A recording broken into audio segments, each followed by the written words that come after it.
Welcome, everyone, to Enlightened World Network. I am Deb Goldberg, and our show today is Divine Relationship Recovery. And thank you for being here with us. I have Jane Mountrose with us. So, welcome, Jane. Thanks, Deb.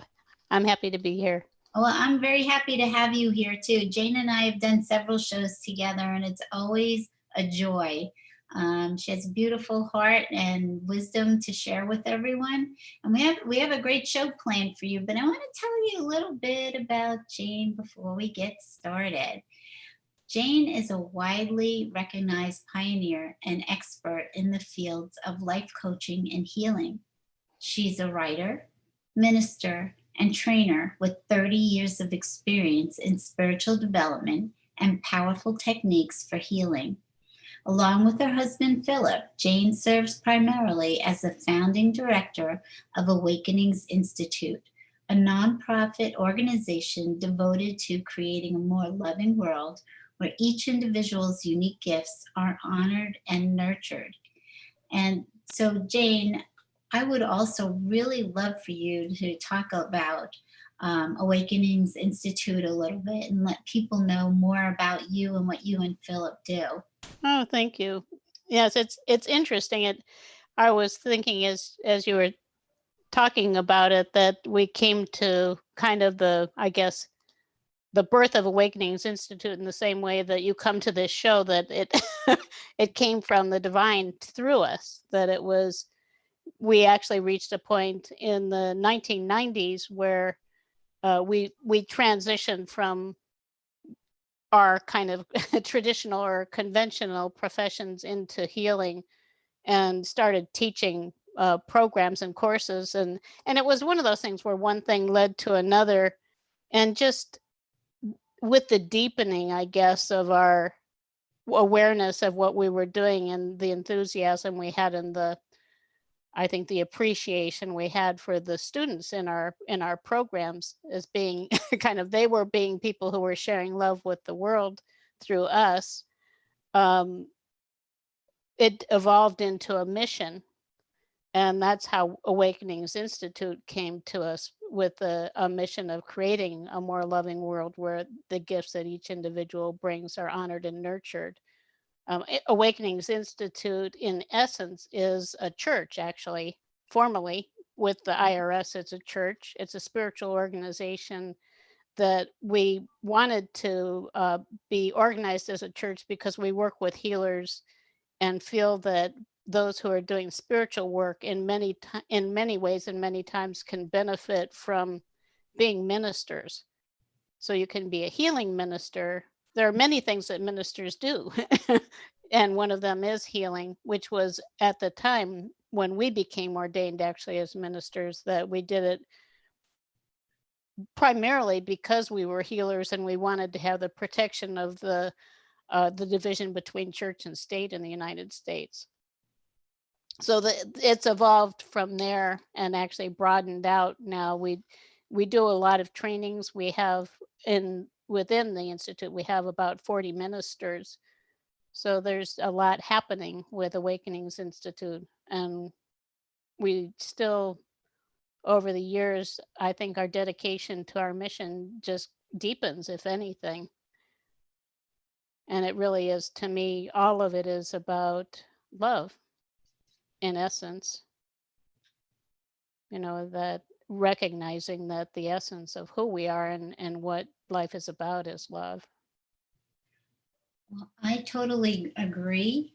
And it is such a beautiful mission that you two both have, and provide for others to really heal and tap into their own divine calling or their Right. ministry. Yeah, however you want to call that.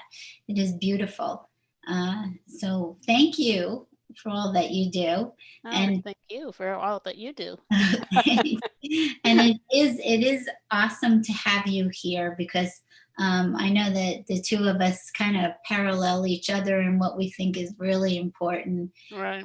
and that is divine love, and that's the essence of this show of divine relationship recovery is about yourself. It's about your relationship with God. It's about your relationship with others.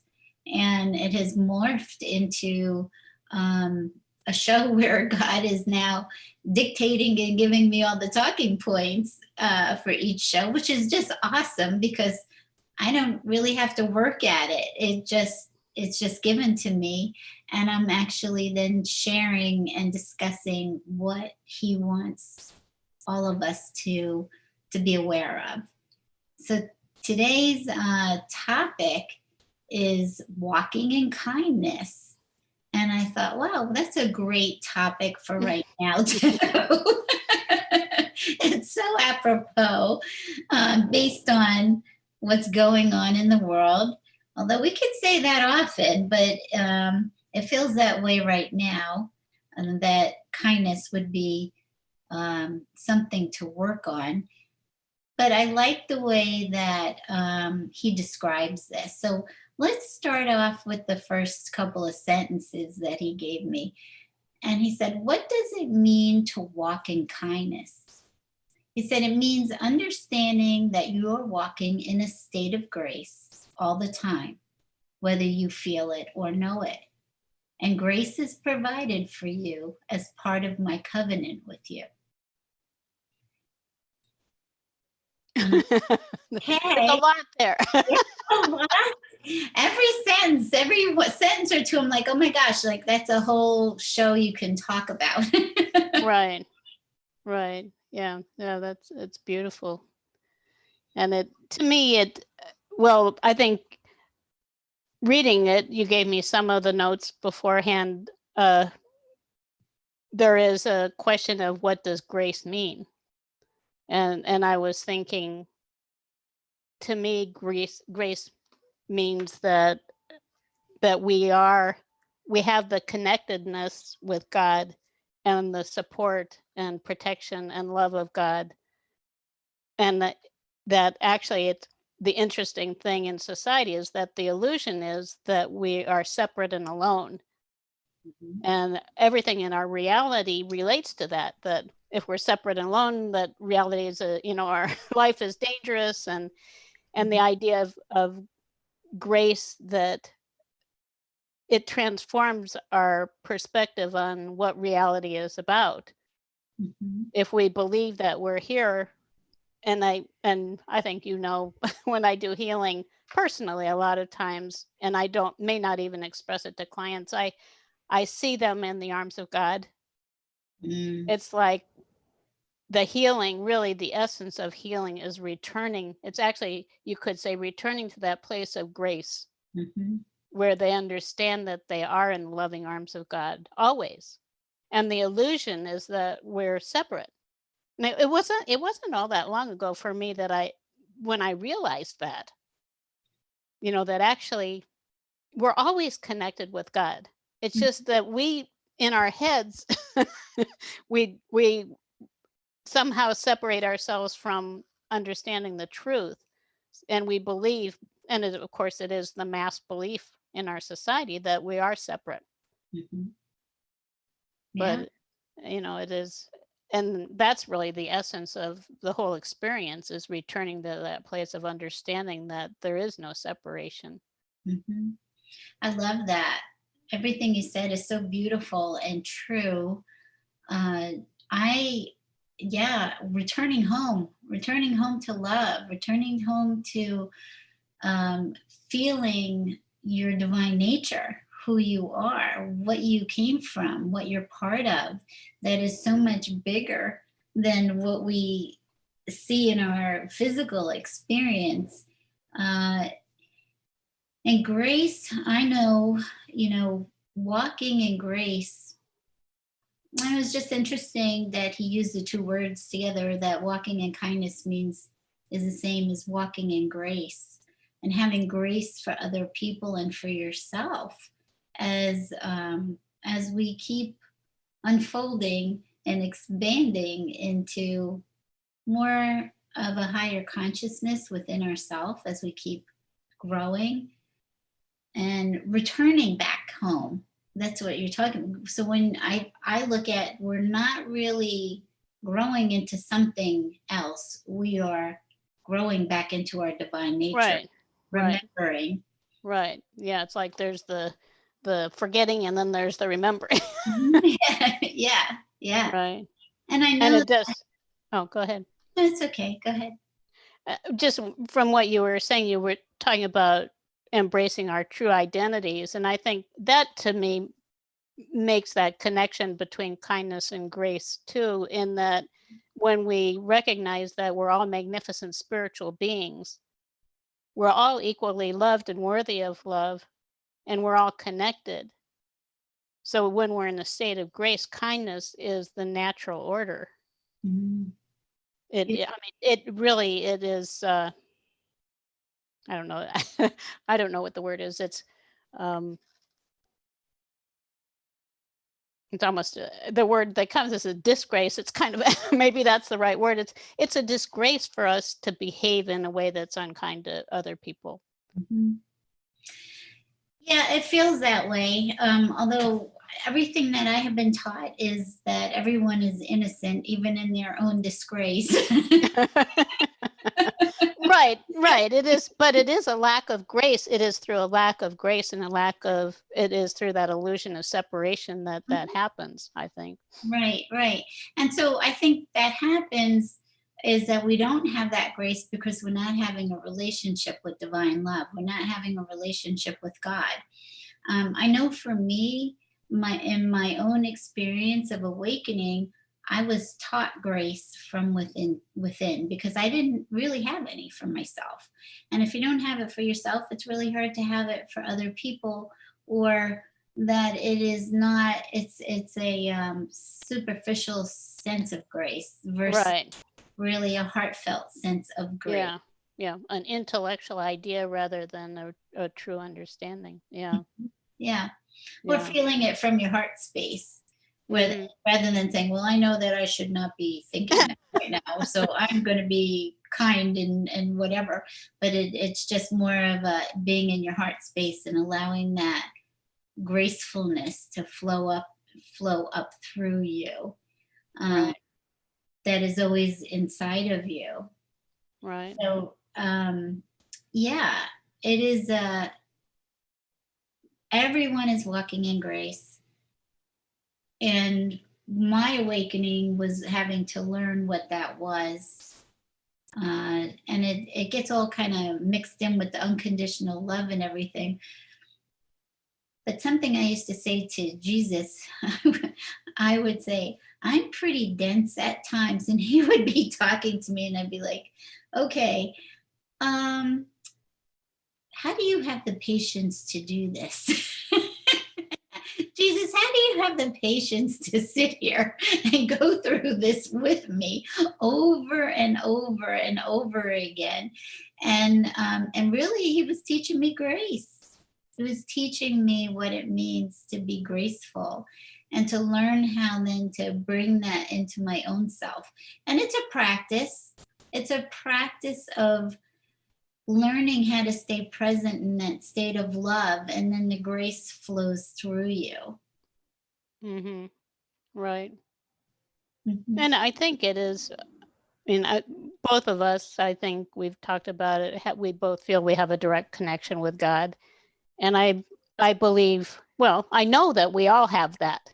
It's just that we don't all know it, Mhm. and that is a part of it too. Is when it first started happening to me, I really I doubted myself. I think I used to feel that I was such a flawed human being that I was ashamed Mhm. spiritually, and I felt unworthy of it, and it was very confusing to me.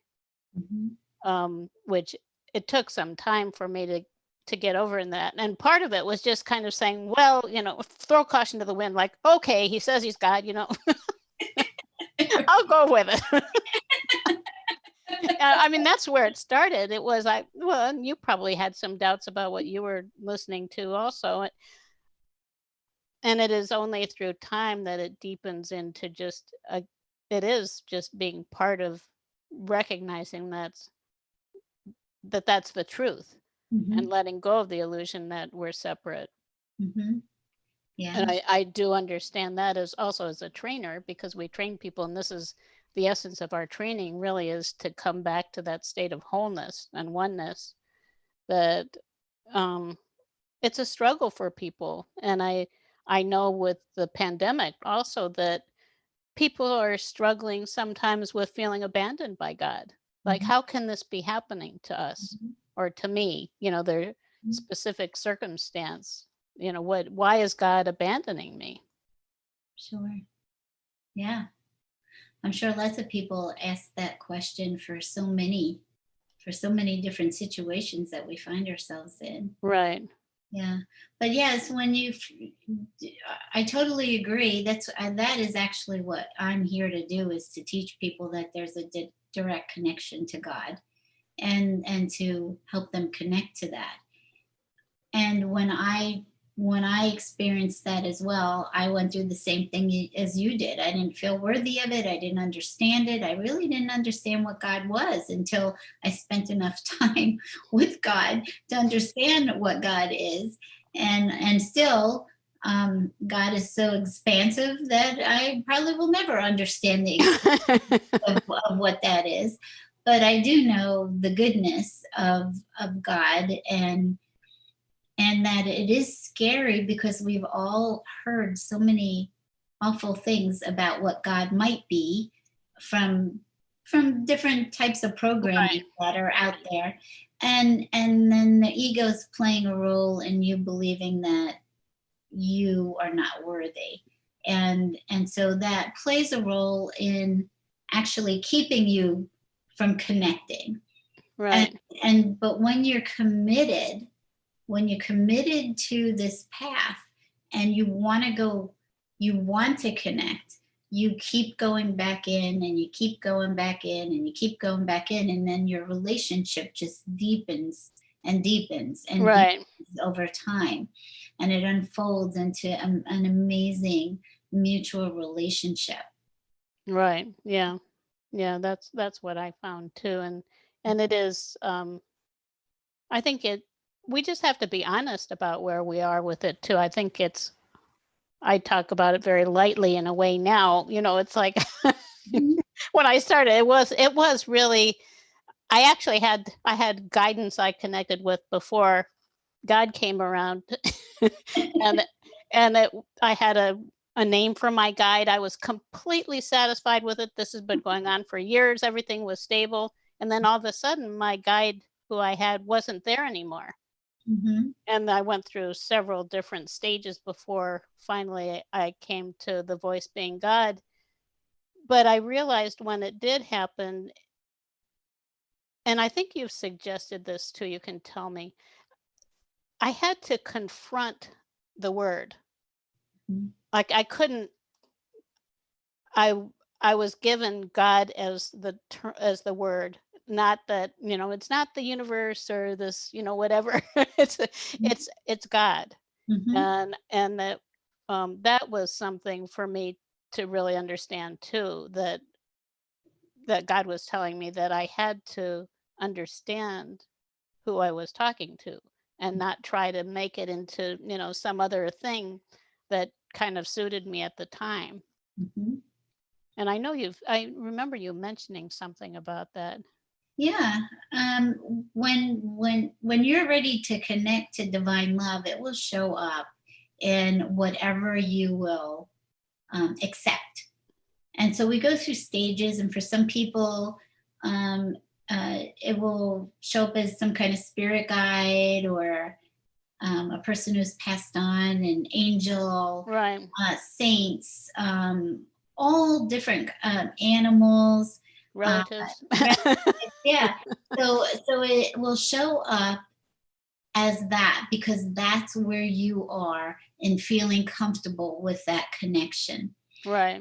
And as you get deeper in, and or it's your time, because God will just show up when when he shows up. And what you start to understand is, first of all, there's a different feeling. I feel it, as a very different feeling than I feel Jesus, or I feel angels, or my family who has passed on.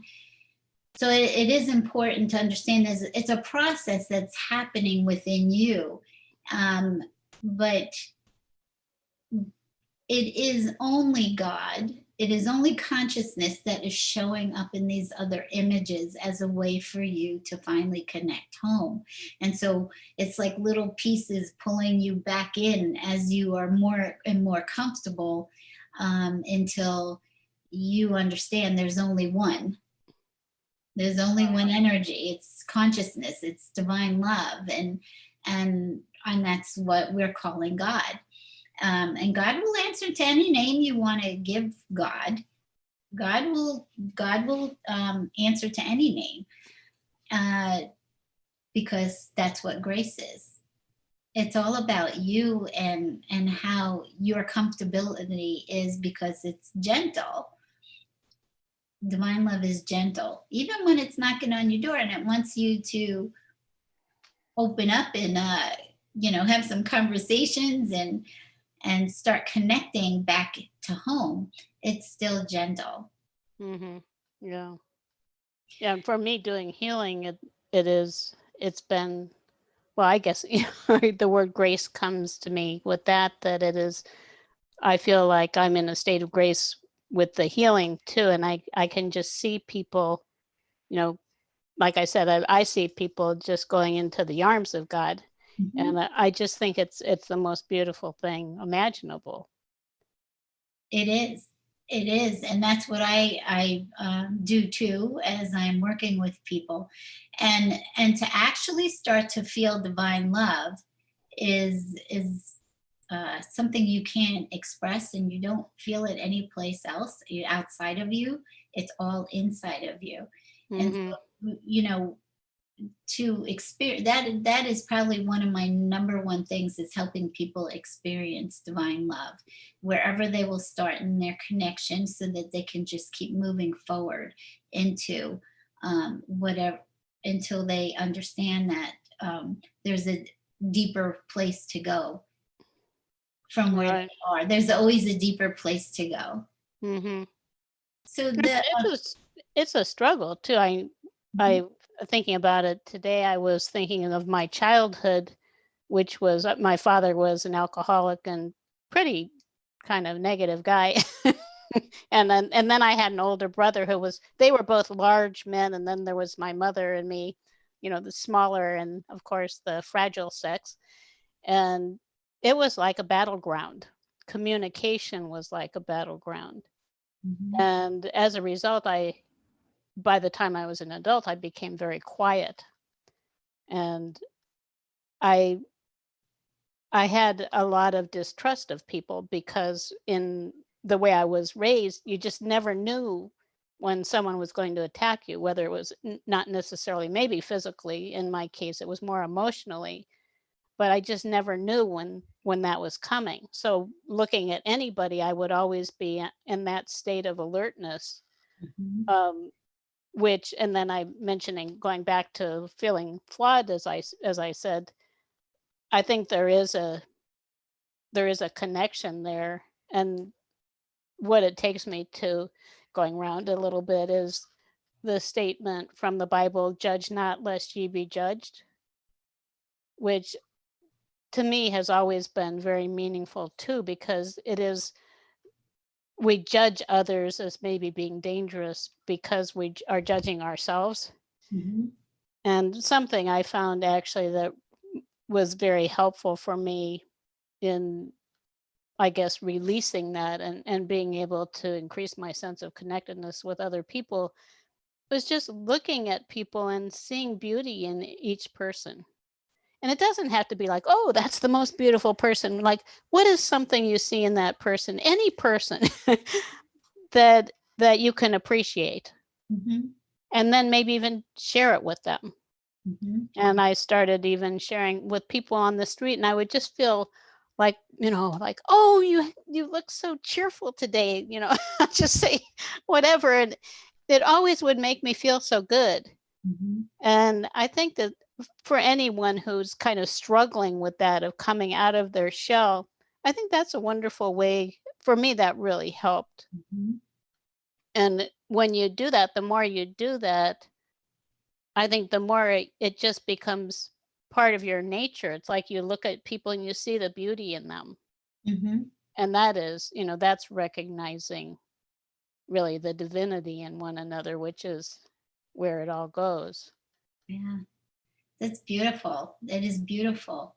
And what came to my mind is that the more you see yourself as beautiful, the more you can find it in other people, because they are just reflections of you. Right. Um, Right. there's no separation like we started to talk about at first. So I think I think that the more you are graceful with yourself, and see yourself as really the beautiful image that you are, the divine nature that you are, and that takes work of not using ego eyes to see yourself, that you're using the divine eyes of the truth of knowing who you are. We have a question here. Let's see. Huh. For somebody, Jean is on, and she says, you said something the other day that was so important, Deb. When you will hear what God says, it may be in your own voice. And that made so much sense. And I think sometimes that is what confuses us. Yeah, everybody hears God differently. I had mentioned before, sometimes I happen to hear God in a male voice. I also hear him in my voice. I hear him talk to me in my heart, that gets translated into words for me. So there's all these different ways, but God is your voice. It's one in the same. And when you can start to recognize it, and it comes through that way, um, you're right, because you're always thinking that's ego voice or it's some other voice. Because I say we have a peanut gallery inside of us that's always doing this, and where's all those people coming from? um, Uh, that that it does come out in your own voice too. um, can I add something to that? sure. That I think, and you said this before, that you can feel the difference in the energy. Hmm. So if God, and to me, the energy of God is very distinct. And I've had a connection also with Jesus since I was a child, and that's very distinct to me. And angels, and it's not like you're just waiting to have this connection with God and all of the other stuff doesn't matter. I still have, and I think it's especially in times like this, I feel a strong connection with the angels who are supporting me through all of the things that we're experiencing right now. But it is the energy, like you can feel, and I think that's something you can just sit with it too. Is Hmm. like if you are making a connection like that with God, just sit and feel it and then ask to be connected with an angel or and feel what that feels like.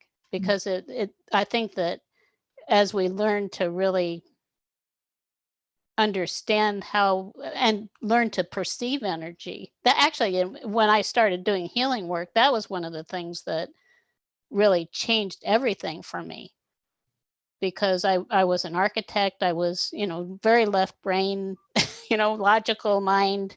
I never thought I would be any good at this healing stuff. But then I took Reiki and I started feeling energy and sensing energy. And when I realized that you can sense energy, like you can you can put your hand on a tabletop and feel that, you can feel God's energy too.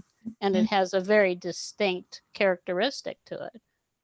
Certainly does. That's such an important point that you're bringing up, because I don't want to discount any way that you connect with spirit guides, because like I said, I have lots of them. John the Baptist and angels and King Solomon. I'm like, I don't even know where half of these came from. But what God has said to me is, I gave you this support team to use. It's a support team. So it's to me, it's just more love. It's just I'm showing up in all of these other different forms so that you feel so surrounded and so guided and so loved and protected all the time. So it is a great point that you brought that up. All of it is important. However, it does have a different feeling to the energies, and you do know when God is talking to you. You don't even have to question it. You just know it. It's a knowingness in here. I would used to say, you know when your father's talking to you, because I um, experience it as male energy, even though I know it's not genderized. Right. Yeah, I do too. Hmm. And I don't try to even explain that to myself. It's just that's the way it is for me. It's just the way it is. It's just the way it is, and everybody's having their own unique experience, and all of it is right. So let's go to the second sentence. The more time you spend with me, you start to understand this divine law and learn how to integrate it into your own being. Kindness, grace, is a gentleness within yourself. It is being friendly to and with your own being rather than being hostile. So at first we said, grace is provided you as part of my covenant with you. My covenant is this, we made a pact with God that we would wake up and remember to come back home. That we were not separate. He said we would wake up and go back home and return back to love, and walk this experience together. And so this is part of the covenant, that there's divine laws. And, when we talk about divine laws, people know it more like uh, the law of manifesting things. And but there is laws. There's a law of grace and protection, and that the one, and what the oneness actually means. And so what he's saying here is that when you start to understand how protected you are, regardless of what's happening in your experience as spirit, you are so protected that nothing brings harm to you. And that part of that is grace. Part of the protection is this grace. So I really liked that he's saying that it's a gentleness within yourself, and it is being friendly to, learning how to be friendly to your own being rather than being hostile with it because you're frustrated with yourself, or you're frustrated with the experience, or frustrated with the incarnation. And believe me, I have experienced all of that. All of it. And Right. so that's a process in itself, is learning that there is this divine nature, this law within you that keeps you balanced at all times, even though you feel like you're out of balance. But this divine law is always in balance, and it is always stable and constant. So let's talk a little bit about how we can learn to be more kind and gentle to ourselves rather than being hostile. Right. Well, when we understand the truth of who we are, to me, one of the things, when actually it was around 1990, many years ago, my husband and I, when we were looking, and we had been looking for a while for our own source of truth and guidance. And we attended a lot of classes and got intuitive training. We got a lot of different different things, and there was nothing that was just like really on track with it. And then we learned this process, now we call it soul centering, of just connecting with the love in your heart, that actually was it. And that when we connect with the love in our hearts, everything becomes very clear. Mm-hmm. As our hearts become clear, sometimes there might be, people have sometimes protection around their hearts for different reasons because they've been hurt. And because of that, they may also feel, again, like I did, flawed or unworthy, or all of those things that are illusions about the truth of who we are. But when we start to connect with that love in our heart, and what I did, I started writing down. I would ask questions and I would write down messages about the truth, about those big questions like, who am I? Why am I here? Where am I going? What's this all about? And when we understand the truth of ourselves as being love, really, and being worthy of love, as worthy, like all of us are equally worthy of love, because we're all part of the same oneness. And then it's easier when we can really understand that, and when we can actually work through those illusions of ourselves as being flawed in some way, then we can be more gentle and kind with ourselves and with others. It's reciprocal. I do think that you can't have one without the other.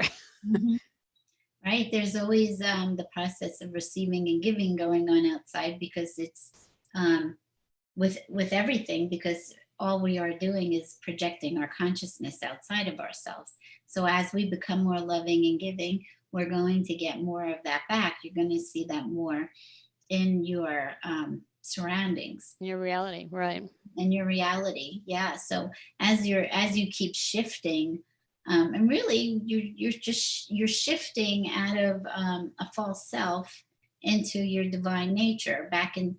It's like taking all the clutter that was covering your divine nature, and almost a lot of that is faulty beliefs and experiences that were uncomfortable, and as it just keeps getting stripped away, and God is doing this in you. This is not something that you're tackling on your own and doing all of this work.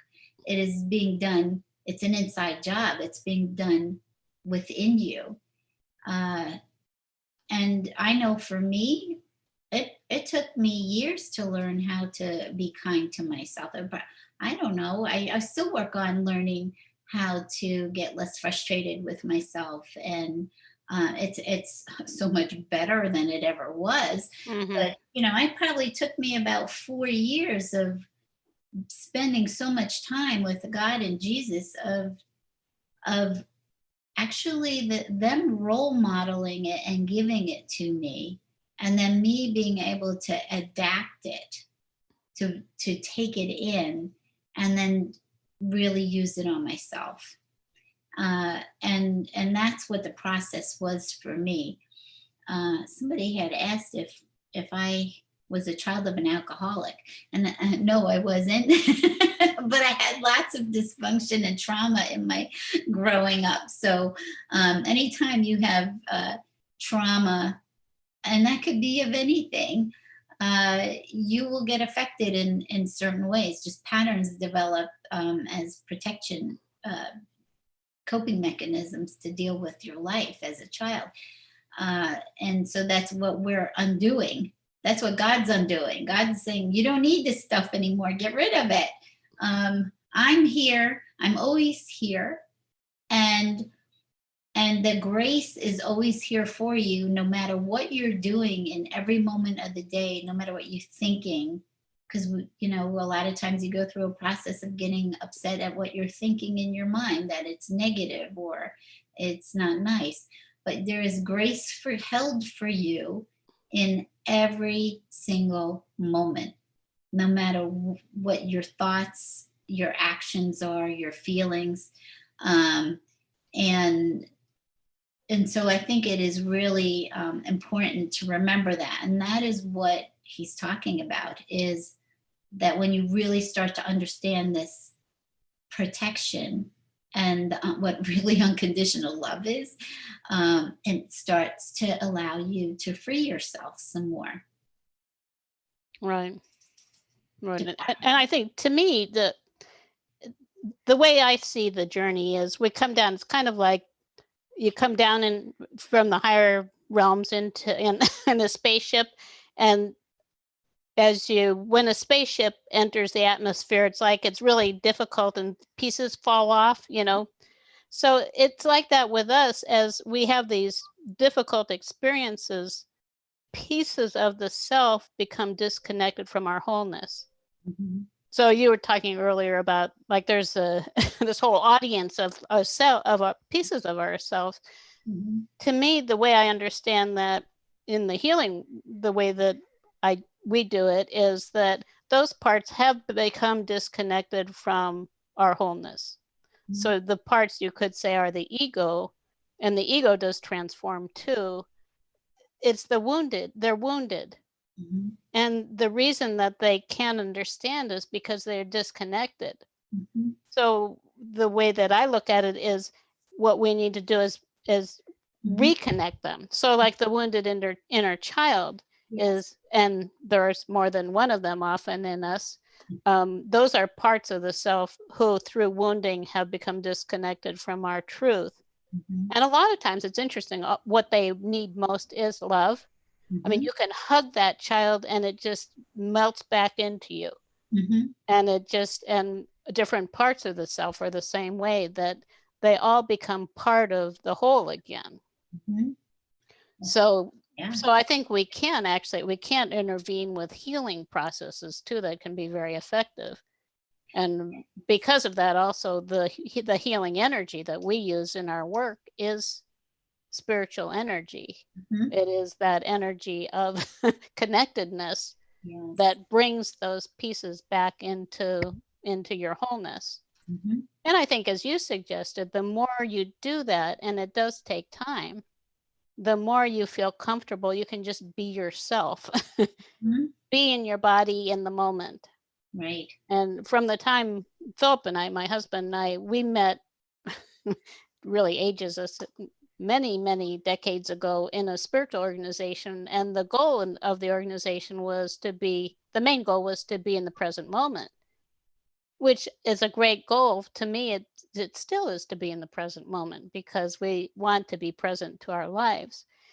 And we did that for 10 years without really noticing much of a difference. You know, just it's kind of like you're trying to will it. It's like, I'm going to be in the present moment now. And all of those disconnected selves are squawking and, complaining, and if you're not doing anything to help them, it really doesn't change anything. So when we started doing the healing work, I started noticing, well, gee, I'm just so much more comfortable now. I can breathe a little bit and really feel present and feel connected. It's like it's very easy.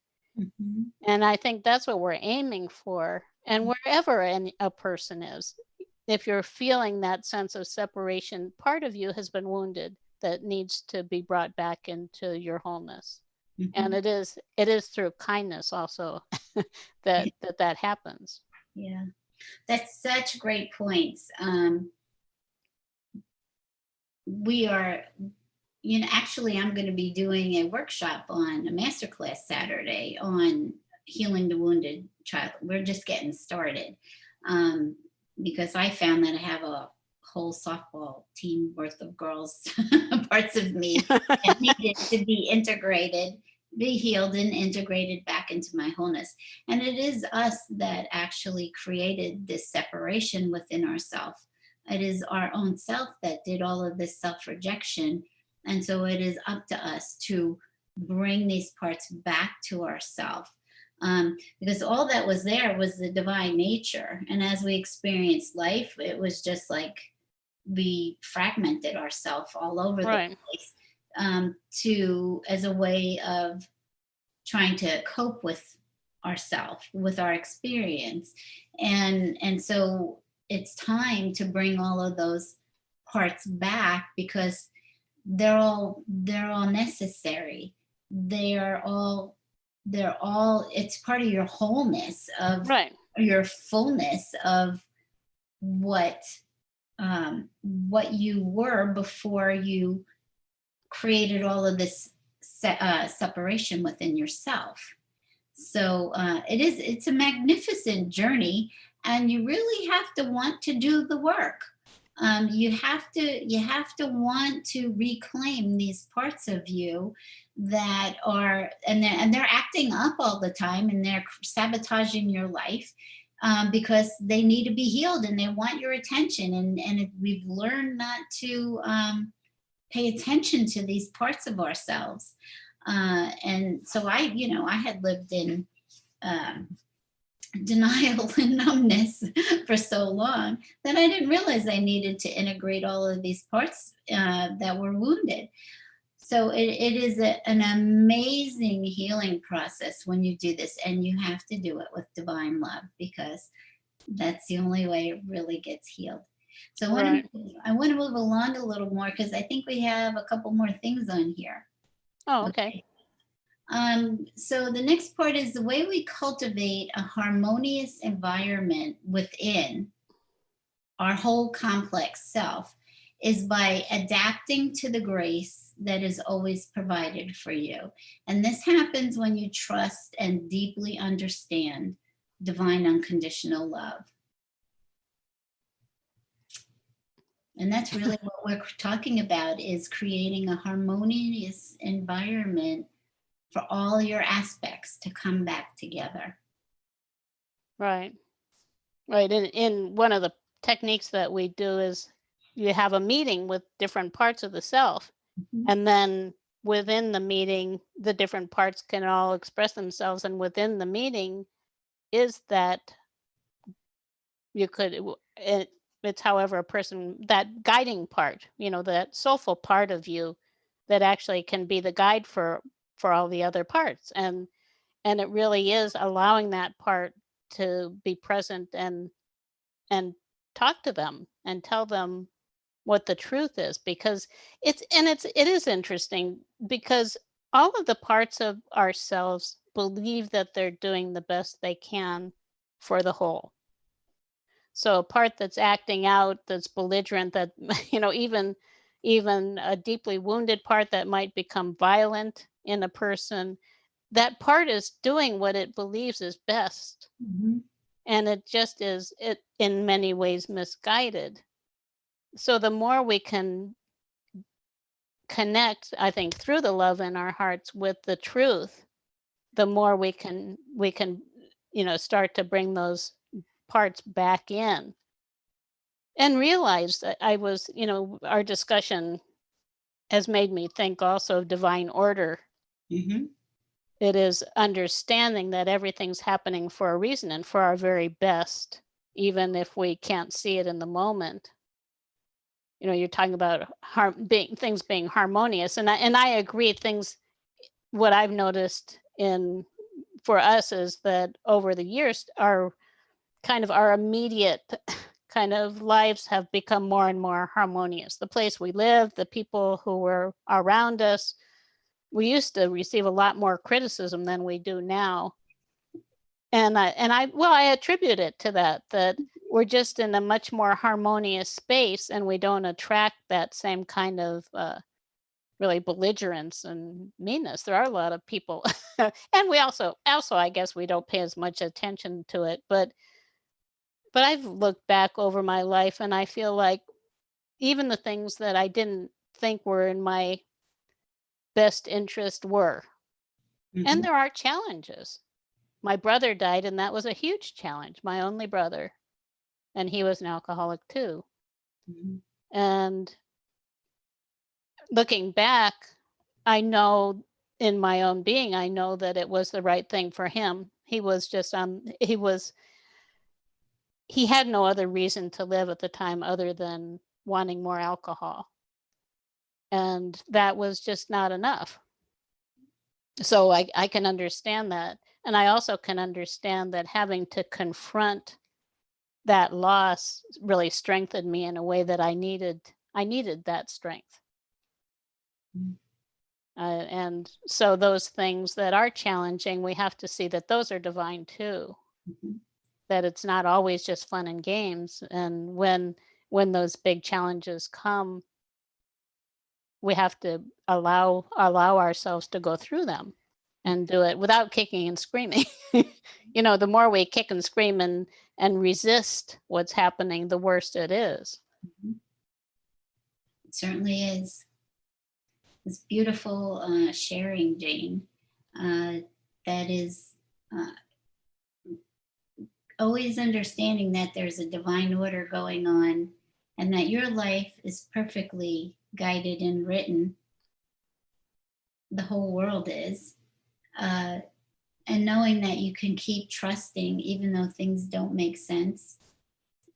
Getting to a point where you don't have to keep asking God, why is this happening?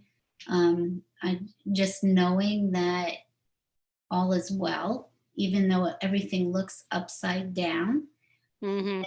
that there is so much more expansive view that you're not privy to at the moment, or maybe will never be in this human form.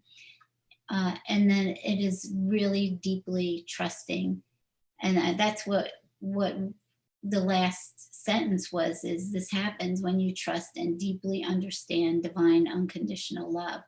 And that needs to be taught to you from within, because each person's going to have their own truth about their own journey, and it is important for you to get that information from inside of yourself Right. so that you understand what your particular journey is about. It is different from other people's. Right. And I feel one of my, I guess, my things that I feel is really important is that people take their guidance from within and not, I, and this is uh, an area that can be controversial, I suppose.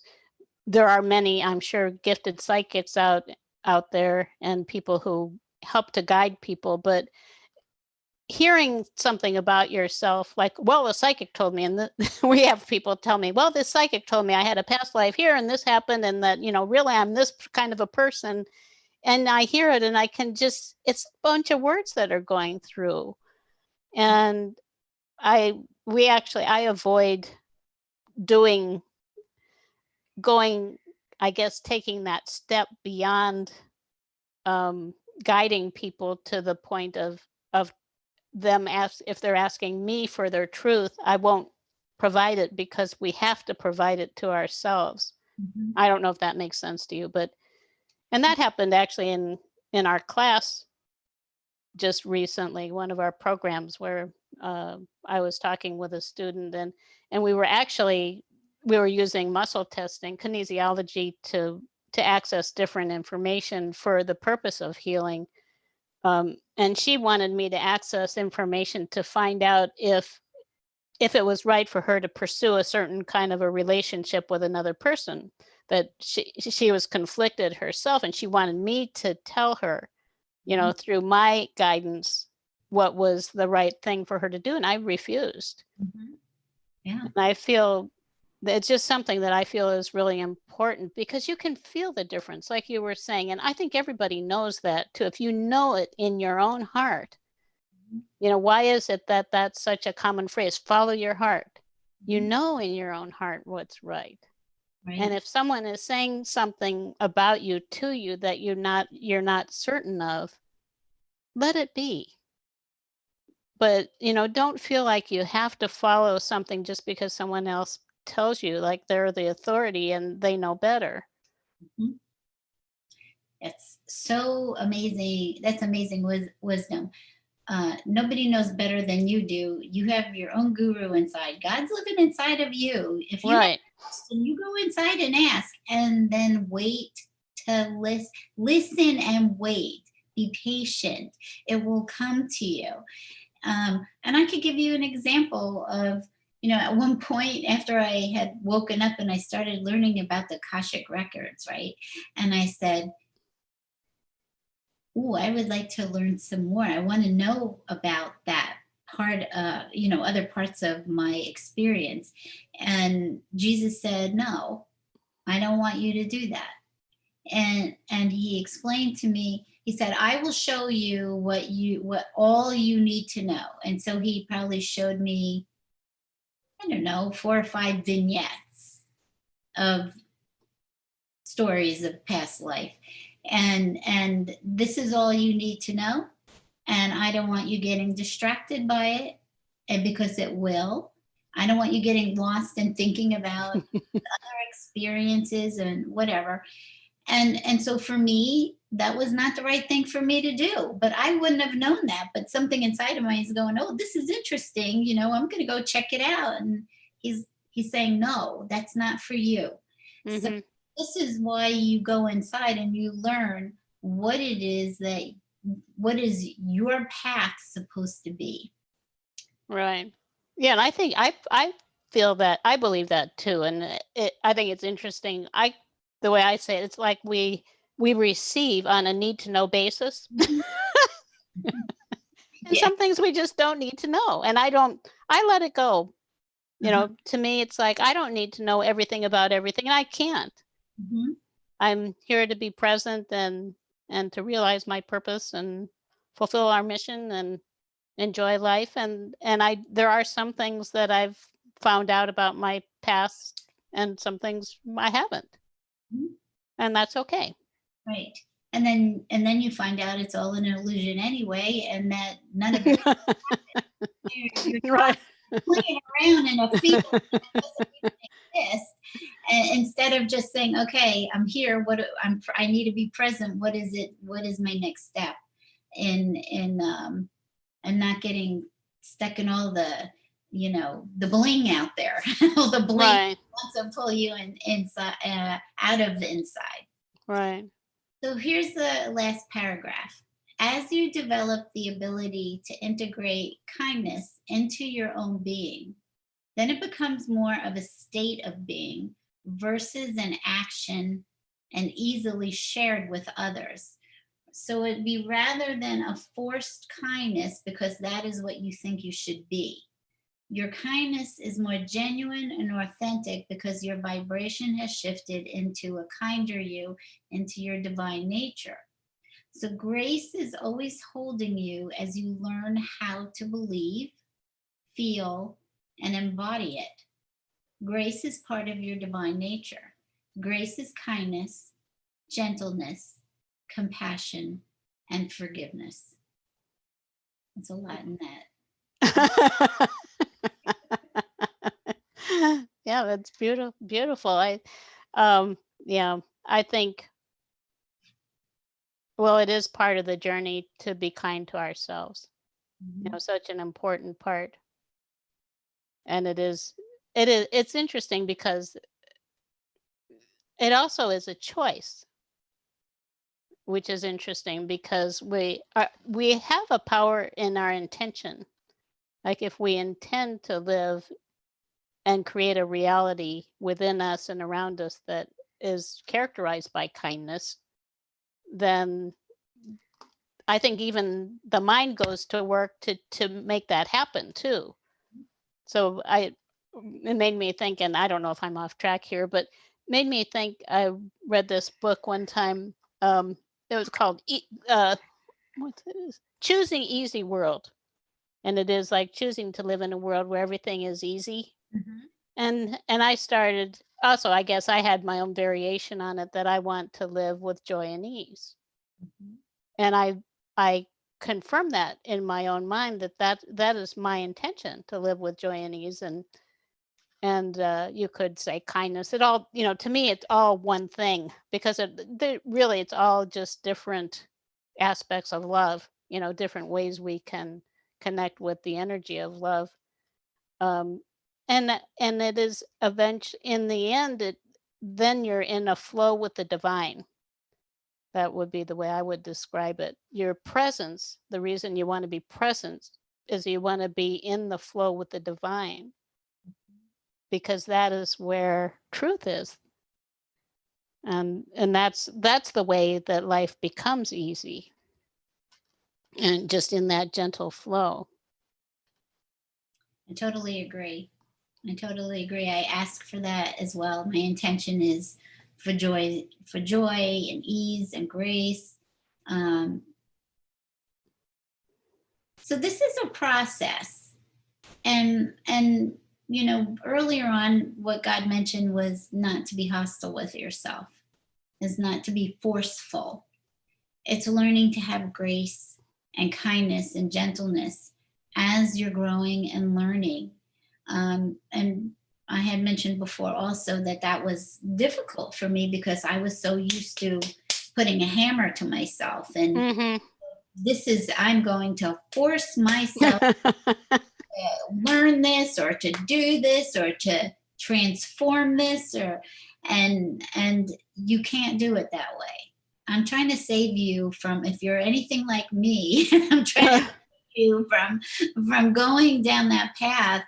And that was just a childhood way of getting myself um to be to control myself, Mm-hmm.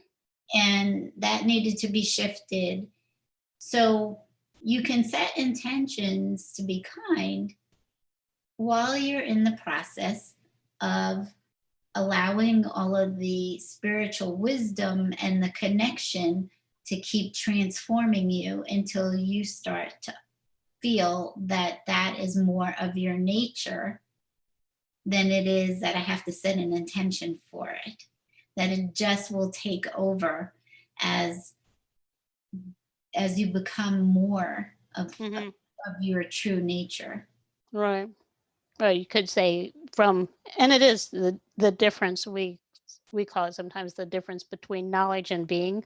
Mhm. Like you can know things like I know I want to be more present and that I want more kindness and I want, these I know those things and we know actually that life is more pleasant when we focus on elevating our perspective and feeling happy and grateful and all of those things. We know that.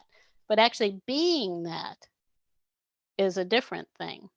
Mhm.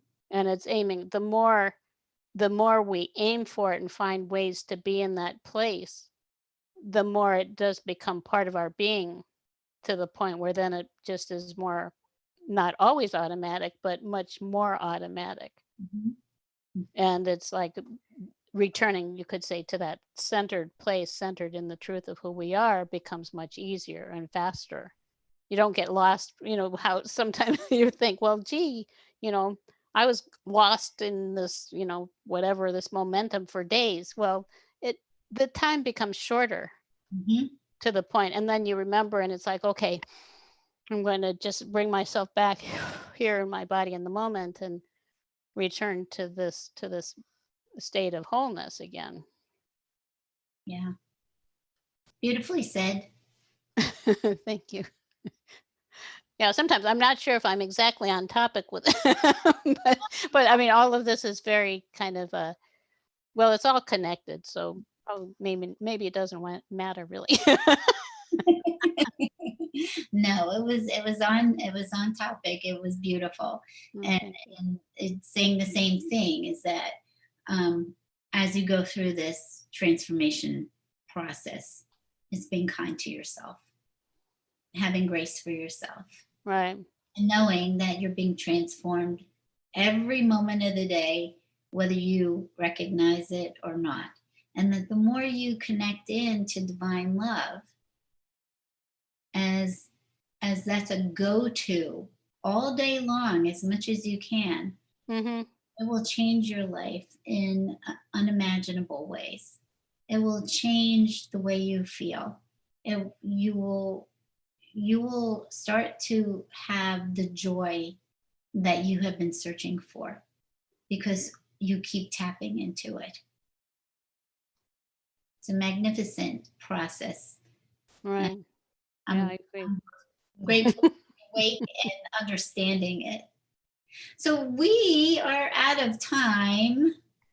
What a great, Yeah, it went really fast, didn't yeah, yeah, we're definitely out of time. It goes so fast. yes. So can you please tell people how to connect with you, Jane? Oh, okay. Um, we have a very large website. It's at the name of the website. The overall name is gettingthrough.org, which is gettingthru.org, and it's best to forward slash. The main page is gettingthrough.org/holistic. There are different sections. There's also to find out about Awakenings Institute and the dream awakening stream, which to me is a very beautiful guided or it was downloaded kind of poetic dream. It's gettingthrough.org/awakenings, and you can find out about our institute. I think those are probably the two main places to start, and you can look around. It's very large. Mhm.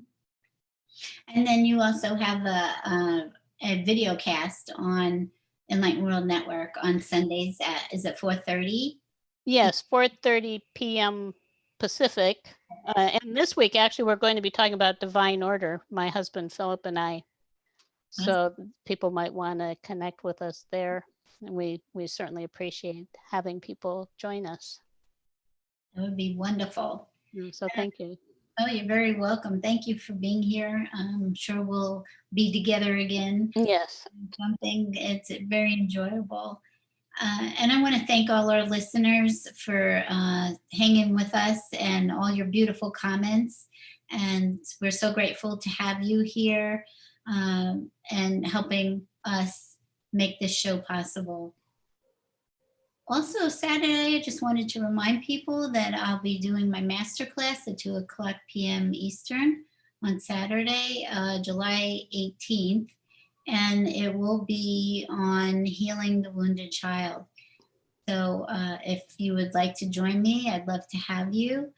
And keep tuning into Enlightened World Network because we have awesome shows every single day. And we're grateful to have this community and share it with you. So we say goodbye for now, knowing we are one love, protected and held in divine order by our Creator. Go out this day in this awareness and allow God's peace and joy to occupy every thought. Lead with your heart and welcome everyone home, for all are loved. God bless you, and I hope you have a great evening. Bye-bye. Thank you. Bye-bye, everybody.